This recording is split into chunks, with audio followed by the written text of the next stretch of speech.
Welcome to Let's Innovate. I'm Linh Hoang, CEO of the Outpost.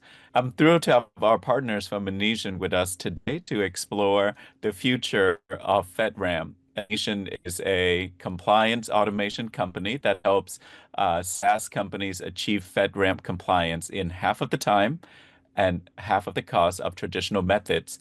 And today we are joined by Emily Cummins and Chris Finnan.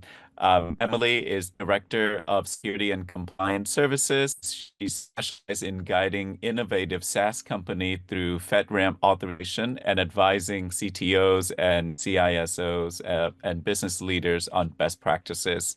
And Chris is CEO of Anitian, and he has founded, advised, and served in executive leadership roles.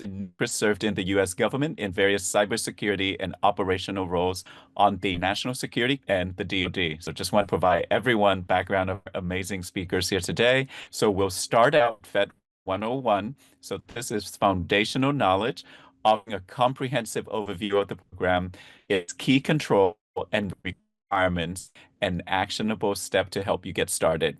And we'll move into 2025 predictions, exploring how the incoming administration and evolving policies could shape the future of the federal cloud compliance. And finally, you audience have the opportunity to ask questions. Without further ado, let's get started. Let's innovate. So over to you, Emily, for the first part of the presentation. Good morning, everybody. Good afternoon to the East Coasters. We of course have some slides, so let me actually get my screen share going.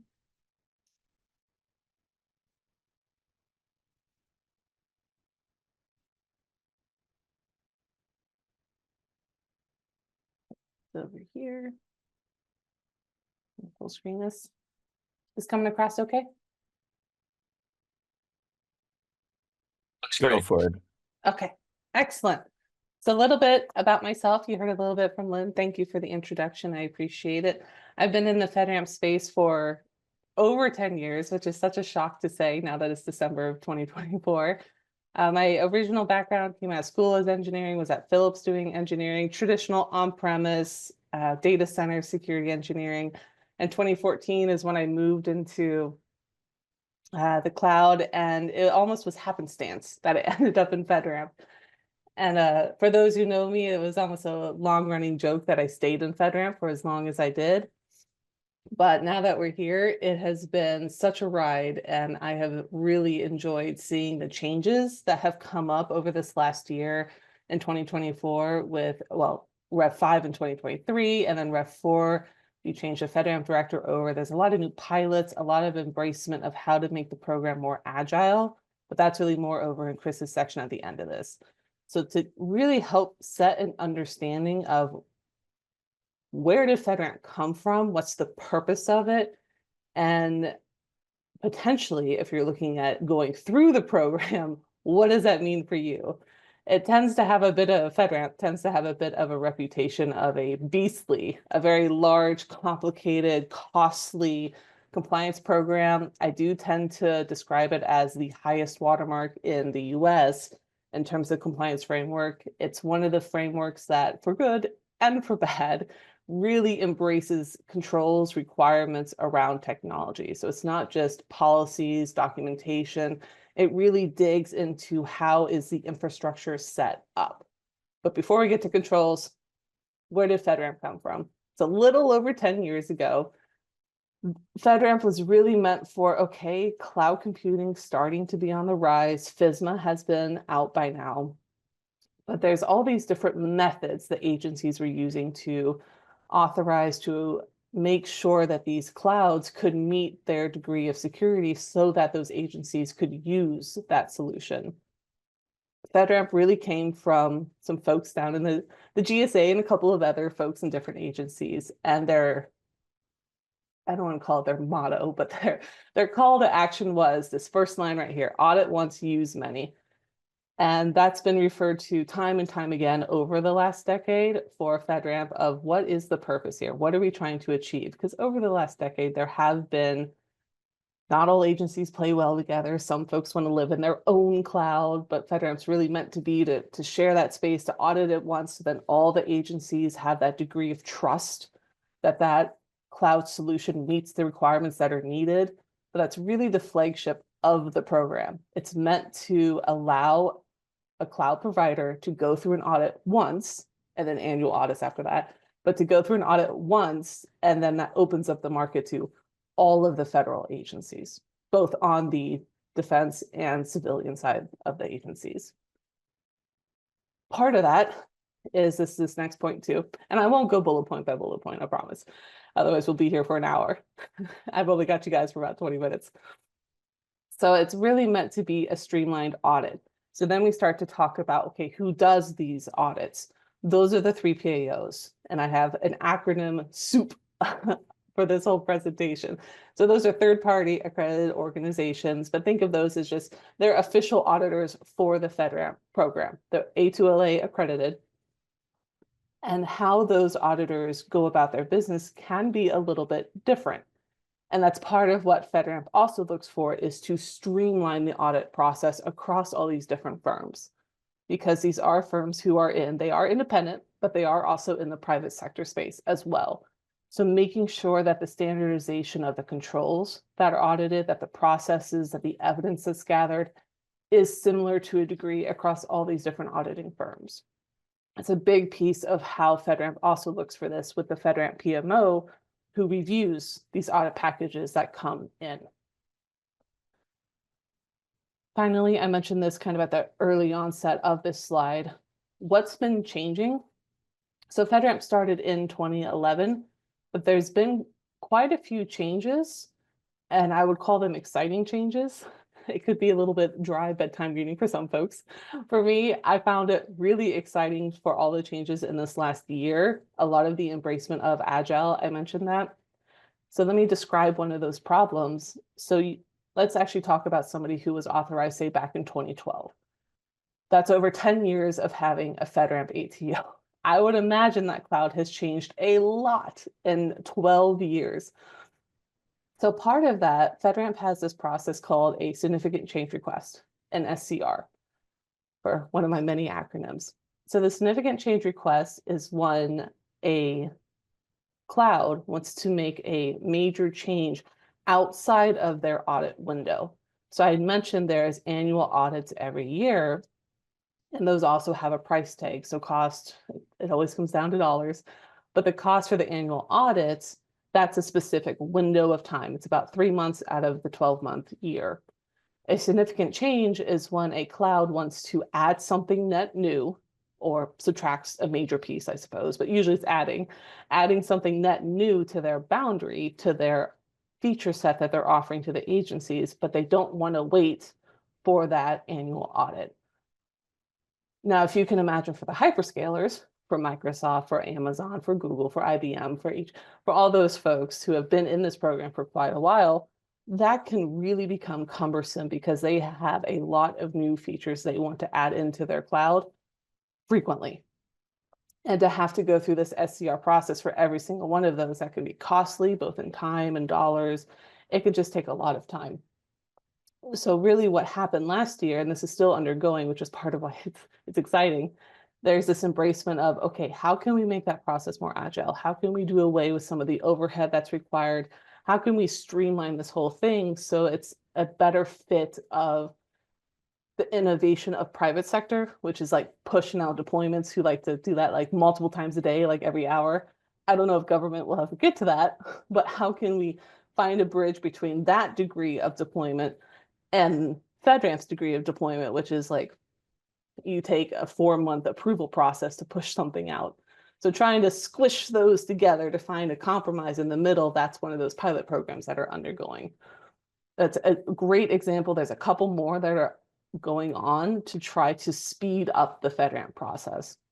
One of the main pieces, I'll move to the next slide, but one of the main pieces there's a new MOB, well, I suppose it's new in the government sense. It came out 2 years ago, but it was officially released earlier this year, earlier in 2024. And one of the key lines in there, which I absolutely love, is there's probably around 350 ATOs at this point. And in a certain light, that's fantastic. 350 commercial clouds are able to sell their services to the government. But when you apply that over the scope of over 10 years, That's not all that many. And that OMB memorandum, they're really looking for how do we go from hundreds to thousands. So that's really where a lot of the emphasis is on how do we speed this process up. So moving on to this next slide here, this is where I've got some breakdowns in terms of time, and this can help give that, I'll call it routing on how much time it takes to get through these different phases. So there's a lot on the slide, so I'll break it down a little bit. The way to think about this slide, you'll see here, I don't know if my cursor actually comes through. I need a laser pointer in a room, but where you see this FedRAMP here in this vertical sense here, this is the name of the game. Getting to that stage, that's where you get your initial ATO. All of the work to the left of that is getting ready for the ATO. All of the work to the right of that is maintaining the ATO. I like to call it a whole different ball game when you actually get your ATO and having to maintain it. It can be a lot of work all by itself. I'm actually going to pull up my. Go ahead. It sounds like Lynn had a question. Oh, go ahead. Lynn, you're muted. Keep going, Emily. I was clicking on the wrong button. You are good. Thank you for sharing this key milestone. We can see your cursor. Sorry. Oh, okay, good. my impromptu pointer. So everything on the left, this is all of the work that goes into getting to an audit and then going through the audit. It's a lot of time, it's a lot of effort. This is something that any advisor, Anitian is one of those, any advisor is specialized in helping companies go through this process. At the very, very beginning, orientation and gap assessment, this can take anywhere from 1 month to a couple of months. We like to phrase it at Anitian, we phrase it as advisors can go as fast as the cloud company can. We go as fast as they go. So if that's a long time, we go a long time. If that's condensed, if that's speed, we go at speed. But really what is done in that first phase is scoping. Scoping is one of the toughest parts to FedRAMP because I like to say for your boundary, you can put everything in the kitchen sink in your boundary. You can put really anything that's related to cloud infrastructure into your boundary. What is that boundary? Think of that as just a circle. It's red for FedRAMP, but think of it as a circle, and every cloud feature you put in that circle is what's going to be audited to be offered to the government. But scoping for that, that's all really done in phase one. That's one of the tripping blocks. I have one later on common pitfalls, but that's one of those spots that's it's worth the time to make sure that you have scoped your effort appropriately. Otherwise, you could be spending way too much time auditing something that's actually not really in scope, or the reverse. You don't have a feature included that you do really want to have for that agency. The next couple of phases, I'll zoom more through those. This is really about just setting everything up, making sure that your environment's tuned, it's configured appropriately, all pending which, if you're going for moderate or high, 323 controls, 421 controls are applied. Most of the effort there is on the engineering teams. Monitoring documentation, that's on the operations and whomever the advisor is, be it in-house, out-of-house, writing up all the documentation. The documentation can take a lot of effort. In the ye olden days, that was about 1,400 hours to write up the documentation package, which is an incredible amount of time. There's a lot of effort in the last year. One of those pilot programs and something that's been in the hopper for a while now is OSCAL, how to speed up the documentation process. I can talk about that more if there's questions later. And then of course, phase three, the audit itself, that's about 3 months, pending there's no disasters. That's about 3 months for the 3PO to come in, run the audit, create the documentation they need, and supply that to FedRAMP itself for the review process. It's worth mentioning here, the queue time for the FedRAMP PMO to review audit packages is very lengthy. That's one of those speed of government situations. It's about, well, no one knows exactly, but it's about 6 to 8 months from the time your audit package is submitted to it being the start of the review cycle by the PMO. So that tacks on, no matter how fast you're trying to get to that ATO, that tacks on about half a year. And I'll talk about Kanban here on a later slide. So pitfalls. I referenced a couple of these on how much time it can take, how you do scoping. Scoping you can see here at the very bottom. At the top, I want to mention this one as well, just like one of those pitfalls is those 6 months. If you need to get an ATO quickly, be aware of the 6 months it takes in that PMO queue time. Finding a sponsorship, this is what I list as, this isn't necessarily prioritized, but agency sponsorship is. Finding a sponsor is usually the hardest part for FedRAMP. And there's usually two camps of CSPs, cloud service providers, SaaS companies. There's the camp who already have ongoing government contracts, and usually they have those connections, those relationships. That tends to speed up finding that agency sponsorship. And that's something that actually the Outpost, that's something where they live in that area to try to make those connections and help folks out. Then there's a camp of the folks who don't have those. They want to get into the US federal market. They want to sell their cloud services there, but they don't have those connections. They're not sure, how do I even start that? Who do I talk to? Agency sponsorship is usually the biggest obstacle to FedRAMP. With the way the program has been for the last decade, and they are talking about some changes, but I'm not really sure if it's going to land here. It's one of those, to be in the program, you have to have a federal agency that will sponsor you. You cannot go through this without a federal agency.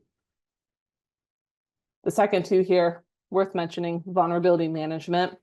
Someone I used to work with had this quote on his desk: if you're not patching, you're part of the problem. That's really what vulnerability management is about. There is a robust government, I'll call it a government version of patching. That's what they call their continuous monitoring. So that's where you're running vulnerability scans. There's 4 different types of those that have to run every month. You have to do your patching based off of high, moderate, low, 30, 90, 180 timelines, I think it is. If you're not going to patch it, you have to fill out paperwork on why. That's a deviation request. And there's a pretty structured Excel sheet called a POAM, a plan of action and milestones, every month that has to be filled out with the statuses of all these different vulnerabilities. And that has to be submitted every month. It is a paperwork exercise that is meant to ensure that the risk of this federal system, a system that's serving the federal government, is staying up to date. And it's one of those, it's easy to make a clerical error on just the amount of paperwork that's required. So usually there's someone who's hired in to help manage this anywhere. And also too, because there's a lot of repetition, anywhere that there can be some sort of tech to help like parse through the different files and things like that, that can help with this. But it's something that if it's missed, it can cause, it's a snowball effect. So even if just like a couple of vulnerabilities didn't get listed that should have been, and 6 months later they're found out about, that will usually cause an issue with the FedRAMP PMO, with the agency, and usually not a good situation. Third-party services. This is always something kind of towards the beginning, it ties in with scoping. For a federal cloud, you cannot have a connection to non-federal clouds. An example that I give for this is Box. I don't really pick on them, I just mention them all the time. So there's box.gov, and then there's commercial Box. So if your federal cloud's going to connect to Box for cloud service, for cloud storage, you have to use the .gov version. You have to connect to the ATO'd version of it. And that can be pending what that solution is about, like how many different third-party services they have. That can be costly and time-consuming to make those changes over. You don't have to do all cloud services, of course. Like you could actually build inside. So I mentioned that red circle. You could build inside your own cloud, however you want to do your storage solution. And then that goes through your audit as well. Let me check the time. Okay. I'm almost over to you, Chris. So how do you actually get started with this? It can be pretty overwhelming. And that goes back to the scoping problem that I had mentioned. Usually where to start is 2 different ways. It's from the business side, and it's also from your engineering side. So from the business side, really making sure that you have the business case to go for FedRAMP, to go for servicing the federal market.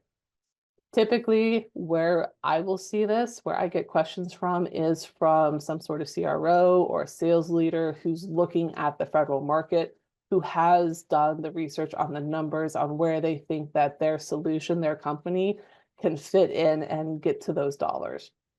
That's usually one category of people that I'll hear from. The other category are the engineering teams who have had a sales leader say, hey, I want to do this. Engineering team, what does it mean? How do we get there? And that's where the scoping conversation happens of, okay, so what is, what is everything that we need to put into that boundary? What's everything we need to shepherd through this process? And this can be anywhere from people who haven't built in the cloud before, although those are getting far fewer in between now. I think in 2024, there's a lot of those in the first half of the FedRAMP launching, but there's far fewer now. And then there are people who, this is the much more common one, who have their commercial cloud, but now they're starting to look at, okay, how do I offer that to the federal government? Can I just take the whole commercial cloud through? Do I need to split that apart? How do I go through this whole process? And that's really where the scoping starts. So be that it's some sort of gap assessment is usually the best way to go about that. Be that you hire in FedRAMP folks, be that you bring in a FedRAMP advisor to help you go through that process. That is typically the best place to start, is you've got the justification for, okay, we think we want to take on FedRAMP. We think it's going to be worth the revenue that we can get to. What's all the effort? What's the t-shirt size of how to get this federal system built up and then through the audit process? Connections, of course, being made along the way, because then you'll have to pick out your 3PAO. If you don't have a sponsoring agency, working with folks like the Outpost who can help you make those connections to the agencies to find that sponsoring agency. That's really the other wing of this. Is it's always about people and money at the end of the day, but making those relationships and then also trying to find that balance of, you want to provide the best functionality you can to the US government, but you also don't want to sell your house to do that. So finding that right balance of what makes business possible while servicing the federal government. And I think that's the end of, so that's the end of my slides. Chris, do you want me to keep presenting and you just tell me when you want me to click through? Yeah, let's do that. We have a couple questions in the chat. We'll hold on those for, did you want to address those now, Lynn, or do we let's want go to ahead hold on and those? keep going through with the content, Right. Chris and Emily, and I ask the audience to go ahead as they come up with questions to put that into the Q&A, and then we'll go through and answer them together at the end of your presentation. All right? Okay, great. I'll make sure we preserve plenty of time for attendees for being questions. so engaging. Great. Well, thank you. Nice to meet you, everybody. Emily, go ahead and actually leave it right here. I always think this can be really esoteric material, can be just really confusing. I've been living and breathing FedRAMP not nearly as long as Emily, but for about a year now, and I can tell you, it still takes me a lot of mind concentration to figure this all out and work my way through it. And I'm fortunate that I have Emily Cummins helping me. But the way that I understand these things is through lived experience. And I just wanted to take a minute and talk about a customer that we have. I won't name names, but I think that this is really their experience and being able to observe them go through this process has really brought to life for me both the challenges and the opportunities. So let me just take a minute and I want to just describe what they've gone through. They are a relatively small company, pretty new, really innovative forensic accounting software, leveraging some cutting edge technologies, cloud-based, as you might expect for that. And like I said, really small company, venture backed. They've got a board, they've got investors. The company is trying to, expand the market for its software. And one of the things that they recognized was the public sector has a real need for those tools. We were fortunate in that we got to know them through the Outpost. They started working with the Outpost because they recognized, hey, we need to identify the people who have this need in the federal government. And so they had begun to do that. We were introduced to them. And I had this conversation with their CEO. He and I were having dinner. And he said, "Look, this is FedRAMP is a huge bet for us, right? Like getting into this government market can make or break our company. It can open up this enormous revenue potential for our product, but the barrier to entry is high, right? It's this, as Emily said, FedRAMP is probably the most onerous cybersecurity standard that you have to meet. And if you're a little company with a small engineering or operations team, that can be a real bear to take on. And it can pose substantial business risks if you're not prepared for that. So we're very fortunate that we got introduced to them through Lynn and his team. We got to know them, they got to know us, and we recognized an opportunity to partner with them to really help them solve some of these problems. One of the things that I really just think about at the end of the day is that these are human problems. Sure, it's technology, but layer 8 tends to be where most of the effort resides. And as Emily said, FedRAMP is an enormous patching and documentation exercise. So one of the things that we've really been able to do together working with them is to unburden that small team, take a lot of that overhead off, drive a lot of simplicity.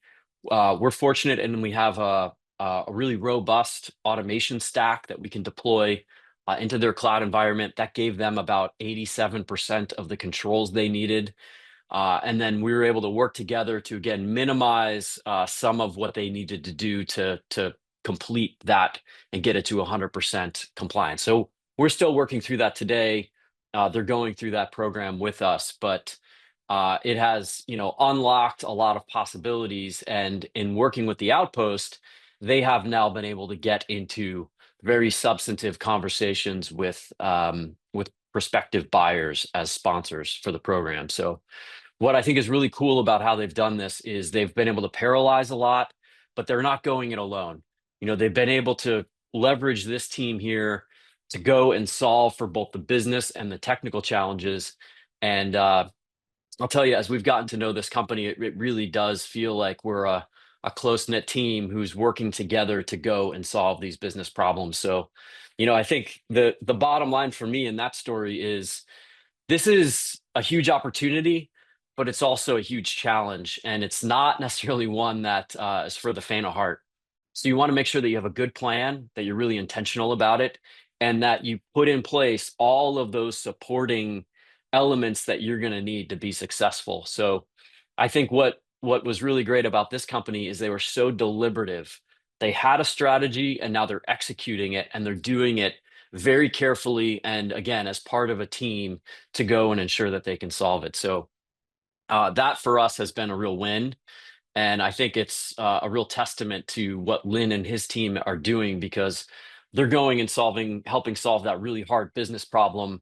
And we're helping solve that really hard technical problem. And at its core, you need to have that dedicated and focused team who's got that goal and is executing as a matter of strategy. So that's just a little bit of a story of how I've seen this all come together and really effectively. And hopefully there's more here who might want to repeat that experience, because I think the government market offers a ton of potential, long-term revenue, programmatic funding over several years. But in order to get access to that, you've got to overcome some of these barriers to entry, which may seem like enormous mountains to climb, especially if you're a small team. But there's ways to make those approachable, and there's ways to unburden your team if you're really intentional about it. Okay, let's go to the next slide. I just want to highlight a couple things as we look ahead. There's a lot of uncertainty right now, of course, around the change of administrations, the change of control of the congressional bodies. And so this is something that I used to do back in the White House and the National Security Council. I used to be the principal liaison to Congress for cybersecurity. So near and dear to my heart from a previous life anyway. And I've spent a lot of time thinking about this. I just wanted to give you a couple minutes, hopefully as context here as you think about your strategy for 2025. So, hey, what does single party control mean? Well, one thing that means is that you're not going to have parties infighting. at least not as much. So I think one expectation that I have is that we will very likely see some type of funding bill pass. We're unlikely to remain in a temporary funding bill state for a long period of time. The problem with temporary funding bills is it doesn't give agencies long-term certainty and an ability to plan and execute projects. So I think we are very likely to see the passage of a fiscal year 25 funding bill probably in the spring. Yeah, I think as part of that, we can expect that some agencies, in particular, non-defense agencies, are going to see lower funding, at least in some budget areas. So I think that's very likely. You could see agencies like the Department of Ed, maybe the Department of Labor, see some reductions in some of their budget. Also, probably likely to see some agencies get increases in budget. I could see some of the defense agencies, maybe some elements within DHS. So I think the way this nets out is maybe still uncertain, but we're probably going to see a change in that distribution of funding.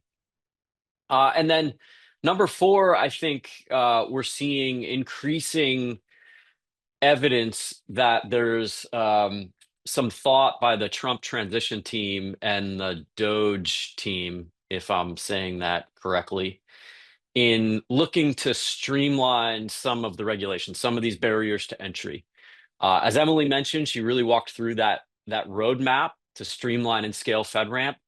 There's been some discussion now amongst the transition team of, hey, how do we accelerate that? Is there an opportunity to accelerate some of that roadmap to, again, scale, bring innovative new technologies by smaller companies to make those available to the government? That can drive a lot of efficiency, and it can drive more efficacy in our government function. So there seems to at least be a vision or a concept of a plan to do that.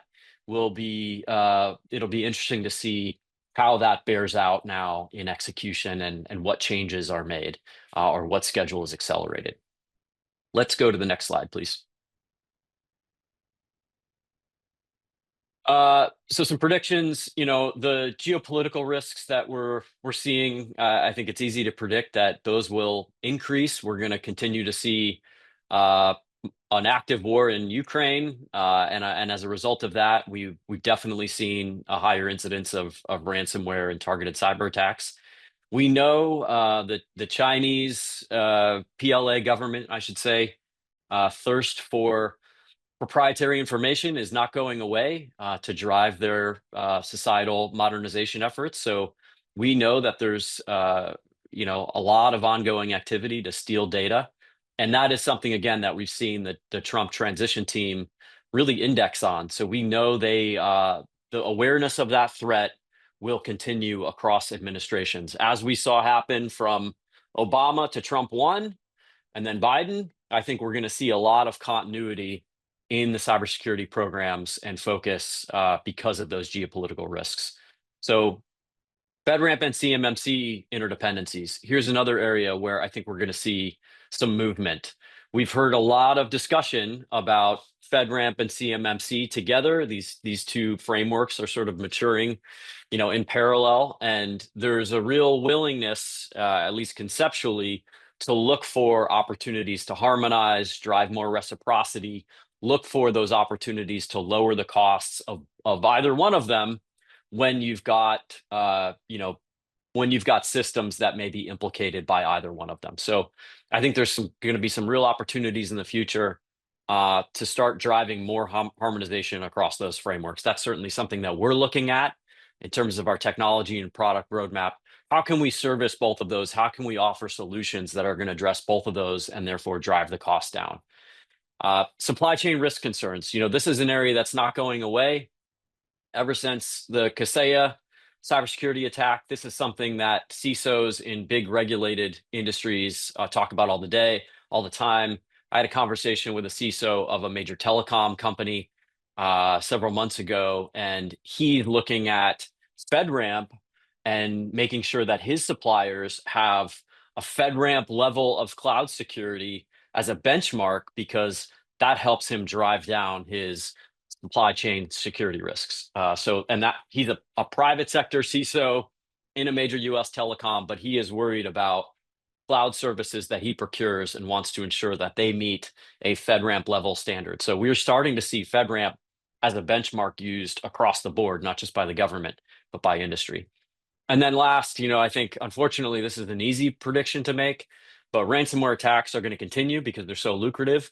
And one trend that we've seen in 24 has been an increasing cloud focus, a trend of more ransomware techniques and tooling that is focused on cloud data and cloud data integrity in particular. So, and system availability. So I think we're going to see a lot of that trend continue to increase. So again, patching, right, doing all of those blocking and tackling things, implementing strong cloud security is going to be the cost of doing business. So everybody's going to have to level up their program. And as a result of that, I see a continued emphasis on these cybersecurity benchmarks within the government. So just a little bit, hopefully that's helpful directionally.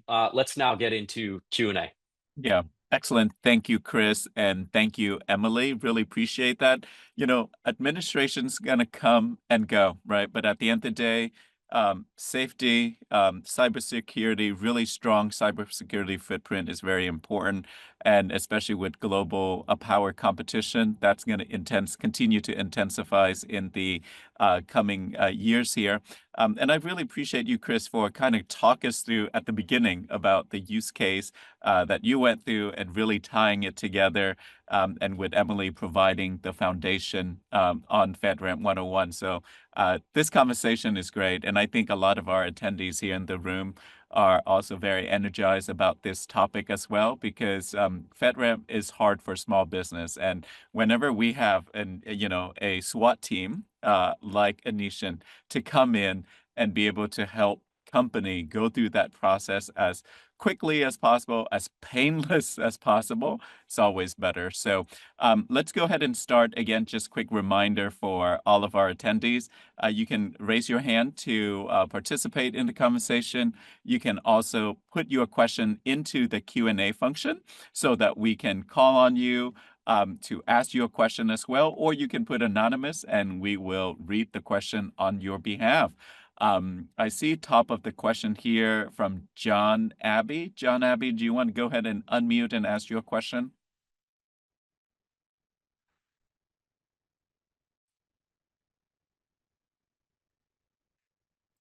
All right, go ahead and unmute, John. Can you hear me now? I can hear you now. Go ahead, sir. Okay. Can state National Guards be FedRAMP government sponsors? Ooh, that's a good question. Short answer is I'm actually not sure. Longer answer, if it's state, so there's the FedRAMP program, right? There's also a state ramp program, and then even some of those states have their own unique programs as well. So I think it's a good question when I have to go with it depends. Well, just to add to that, the Air National Guard units for the states are considered part of the Air Force. So would we have to have an Air Force sponsor? So who could answer that question? Yeah, If it's Emily, Air Force, then it's FedRAMP. And then the answer is yes. Go ahead, let me Chris. take a shot at that.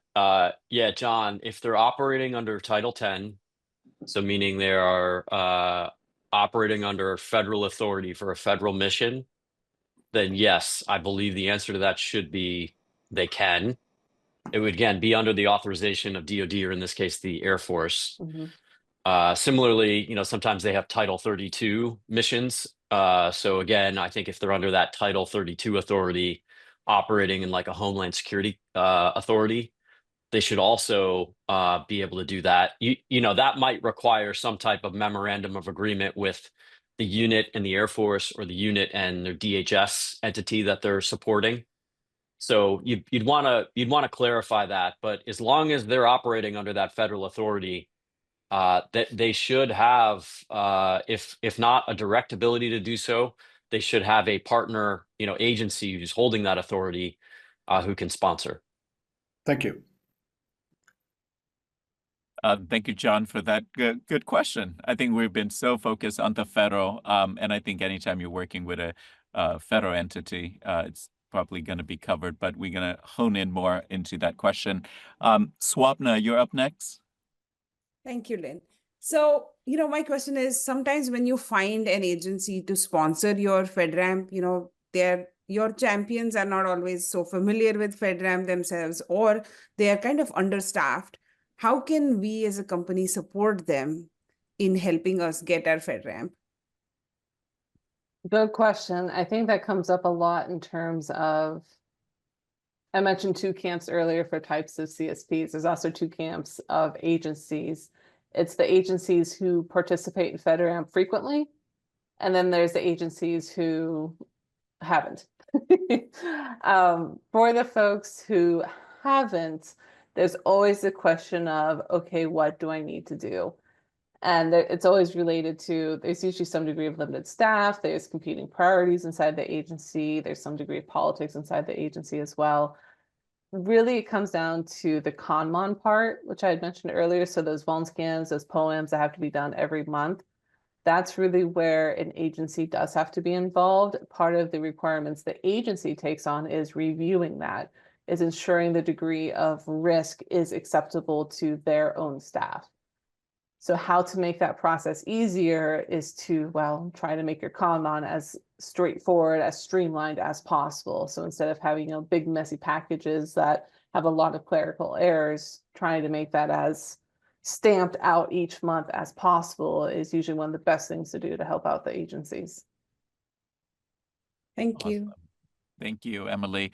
I note that John Heatley does not have a question, but he does have to duck out a little bit early. He's not a fan of FedRAMP, but he's a huge fan of Emily. Thank you, John, for being here. Up next, Mr. Jay Coates for your question, sir. Hey, thank you, Lynn. And thank you, Emily and Chris, for this training. It's very informative, and definitely learned a lot about the FedRAMP process.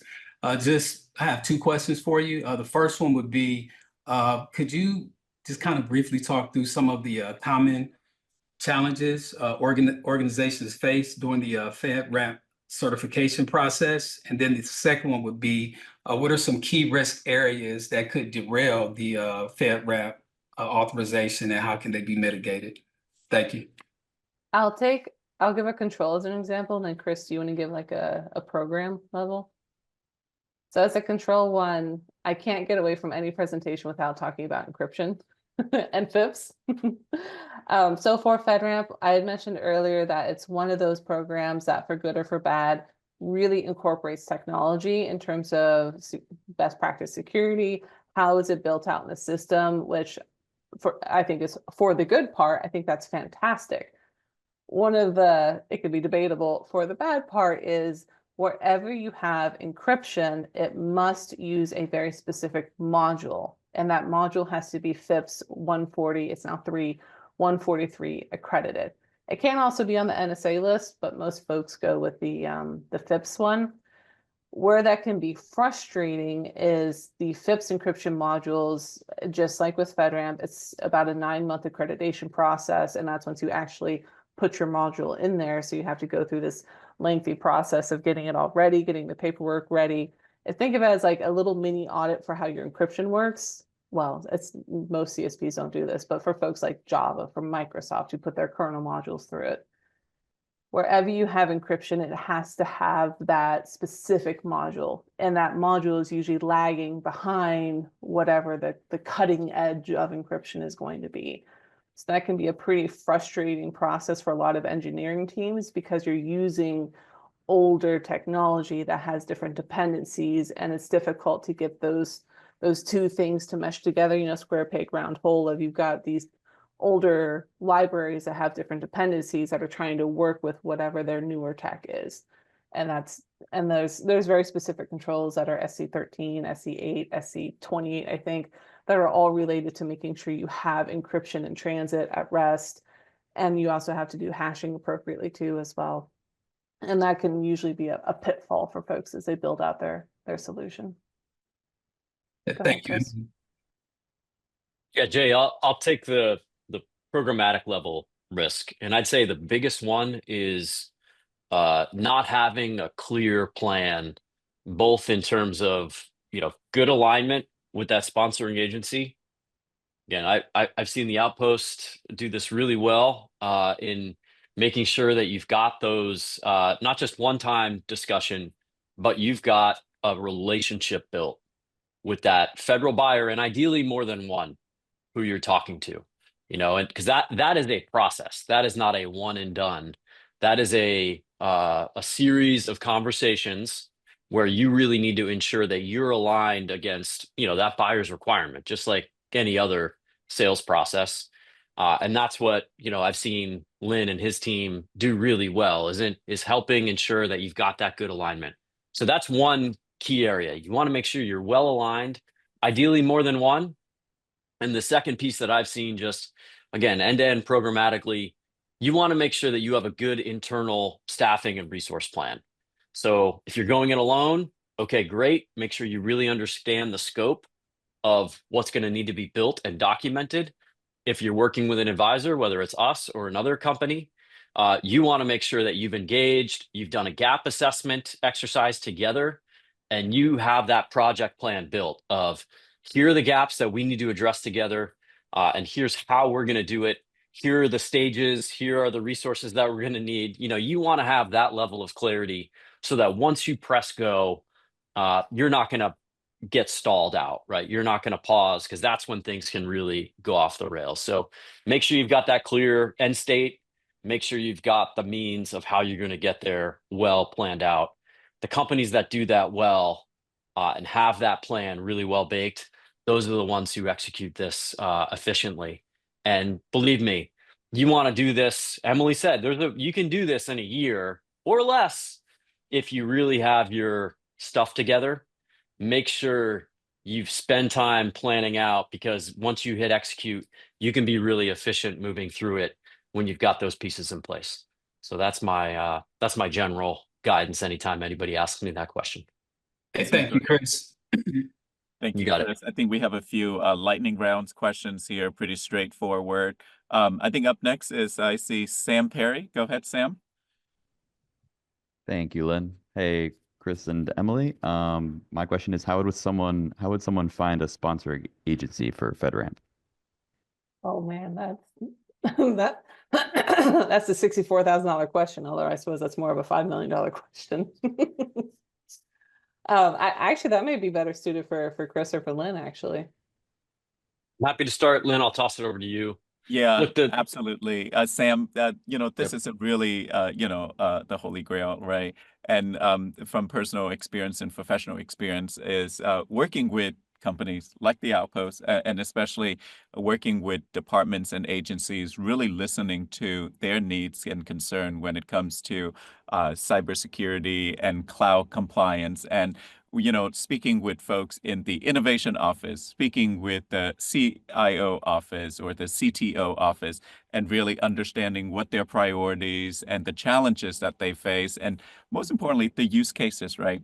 And we always start the conversation from that perspective. We don't want to prescribe, but really coming in, listen, and understanding the needs of the organization, and organically grow within that environment. And we've been really fortunate to work with a group of small businesses and be able to uncover some of those needs together.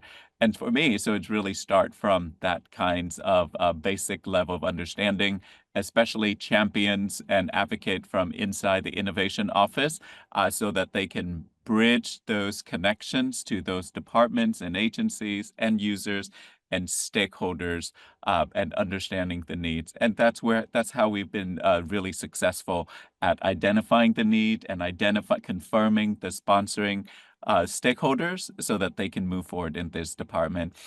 Chris, anything else you want to add to that? No, you nailed it. Listen, get in front, build a relationship, listen to that buyer and what they need. And, this is about them wanting to access your product. So once you figure out what their needs are and you really align your product and your presentation of that product, that's where you're going to really find traction. So you were spot on, Lynn. Great, thank you. Thank you, guys. Up next, over to Jacqueline Charters for her question. Hi, thanks, Lynn. Thank you, Emily and Chris, for all this information today. It's super helpful. I wanted to know how to go about finding an auditor. That one's more straightforward, so I can actually take that one. Couple of different ways you can go about it. I'd say the most common way is, I didn't actually mention this at all in my presentation, I should have. So FedRAMP.gov, that is the GSA hosted website for the FedRAMP program. It is a good website in the sense of a lot of information there, but one of the places most people go to is they also have a marketplace. So the whole listing of, if you're, I think we actually have a question, so maybe I can dovetail that in there. If you're FedRAMP ready, if you're FedRAMP in process, or FedRAMP ATO'd, there's 3 different statuses there, you get listed on the FedRAMP marketplace. And that is usually the first place that federal agencies will go to shop for a solution that they need. In that marketplace, there's also a different tab for auditors, for the assessors. I don't know why. I knew this once upon a time, but I think it comes down to in this definition, they call them assessors instead of auditors. And you can sort by the assessors, and you can sort by the list of how many other firms, how many CSPs they've taken through. They really only do it for assessors. So in terms of who has been audited and who has successfully achieved an ATO, there's not really a list for the advisors, but to find an auditor, that's usually the best way to go, and not a surprise. Usually the folks who are at the top of that list have a heavier price tag than some of the folks who haven't really audited all that many folks. So that's where you start to kind of make that decision based off of what are your needs, how fast do you need to go? Do you want someone who's very readily experienced, been around the block, or do you want to take a shot with somebody who hasn't been around the block a couple of times? But that's usually the best place to start, because then there's email addresses and POCs associated. If not, if you already have a FedRAMP advisor, most of us all have connections in that space. I know for us, we have connections to, I think, like 5 or 6 of those auditors at this point. So either through the marketplace or just through good old Google, just searching for it, you'll find them. Thank you, Thanks, Emily. Emily. We are coming to the end of this conversation. I think there are about 2 more questions here in the queue. I'm going to go ahead and get both of those questions at the same time, and then you guys can go ahead and answer. Jonathan or Marty, do you want to go ahead and ask your questions? Yeah, I can go ahead. Hey, everybody. Quick question regarding FedRAMP. Specifically, what is the difference between a FedRAMP ready status and a FedRAMP authorized? Oh boy, it's another one of my $1 million questions. So FedRAMP authorized, that one's the easier one. So I'll do that one first. That is, you've done the whole game. You've gotten through your 3PO audit. You've done the full audit. I'm going to talk about a smaller audit here in a second. You've done the full audit. You have your ATO, your authority to operate. That's FedRAMP authorized. FedRAMP ready really started about 6 years ago, maybe a little longer at this point. FedRAMP ready is for the folks who, gosh, I'm trying to figure out how I could summarize this without going too much into detail.